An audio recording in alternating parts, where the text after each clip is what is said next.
This is Zach with McIntyre's Garden Center. This video is going to be about nutrients for hydroponics.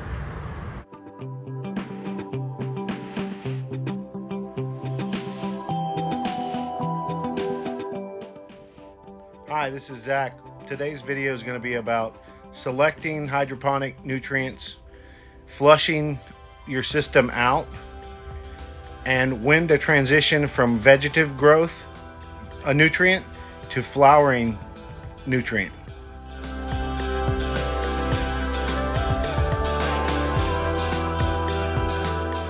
The first thing that you'll have to do is select the nutrient you want to use, or combination of nutrients you want to use.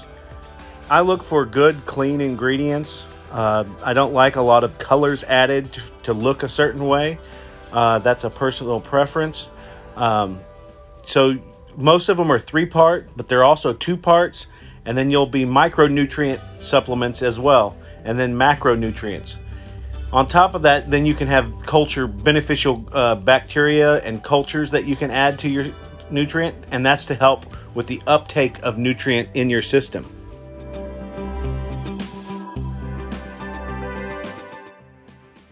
How to use a 3-part nutrient system in hydroponics. Well, first off, there'll be 3 bottles, which is what makes it a 3-part system.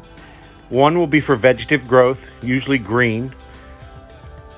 Usually one will be in the micronutrients, and then one will have phosphorus, potassium for fruit and flower.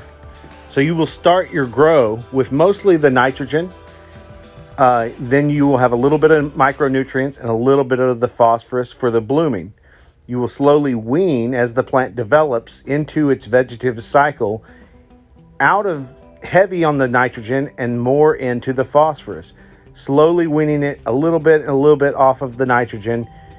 And then once it's in full fruit development, you will harvest the fruit or flower.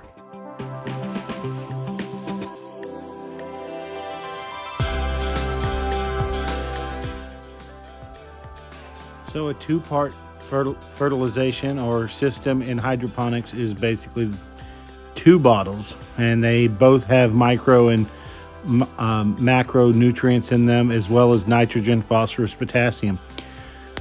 Some people will supplement with other micronutrients and beneficial bacteria.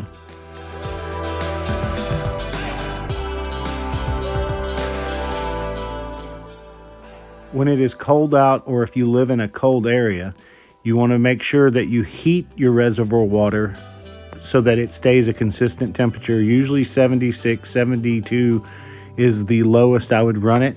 That way you don't shock the roots and slow the growth of your plants.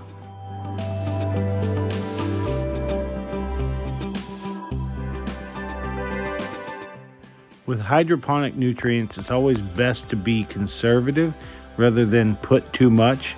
Because of the lack of buffer of soil, there's not much room for failure. You will burn plants very easily.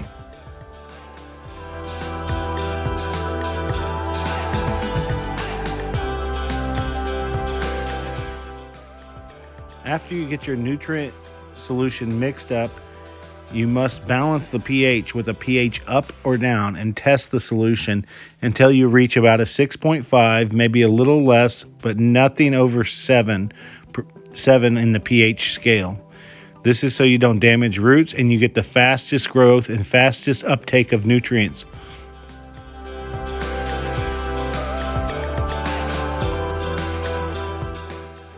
We must also consider the cleanest source of water. If you have to purchase an RO water or purchase RO water from somewhere else and bring it on, which is not logistical because you're hauling water which is not light, it's best, if you're going to do this long term, to set up an RO system somewhere in your house so you can supply your hydroponic system with good, clean, fresh water.